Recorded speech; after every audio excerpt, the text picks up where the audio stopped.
அத்தனை செல்வமும் உன்னிடத்தில் நான் பிச்சைக்கு செல்வது எவ்விடத்தில்? வெறும் பாத்திரம் உள்ளது என்னிடத்தில், அதன் சூத்திரமோ அது உன்னிடத்தில்.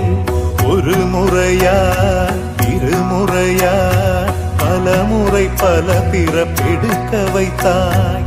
புதுவினையா பழவினையா கணம் கணம் தினம் என்னை துடிக்க வைத்தாய். பொருளுக்கு அலைந்திடும் பொருளற்ற வாழ்க்கையும் துரத்துதே. உன் அருள் அருள் அருள் என்று அலைகின்ற மனம் இன்று பிதற்றுதே.